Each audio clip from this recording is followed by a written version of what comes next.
El conjunt de Santa Eulàlia de Tapioles, format per una església, un cementiri i una casa, es troba dins la finca de Can Pradell de la Serra, gairebé al cim que separa les aigües de la riera de Vallgorguina de les de la riera de Tapioles. Santa Eulàlia, que inicialment fou una cel·la monàstica pertanyent a Sant Cugat del Vallès, passà a ser una petita església rural convertida en parròquia del veïnat de Santa Eulàlia de Tapioles. Aquesta església romànica, que es creu que es va ampliar al segle XIII, va entrar en període de decadència degut a la pesta negra a mitjans del segle XIV, que va deixar l'entorn de Tapioles despoblat, motiu pel qual es va annexionar com a sufragània de la veïna parròquia de Sant Andreu de Vallgorguina.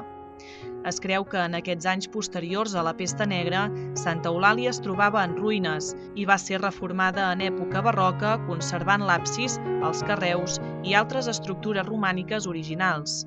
No obstant, les transformacions més importants portades a terme es van realitzar a mitjans del segle XIX, quan, degut a la desamortització de Mendizábal, Santa Eulàlia de Tapioles va passar a la família Pradell, que la va adquirir i hi va afegir un campanar, una façana d'estil barroc i alguns edificis annexos.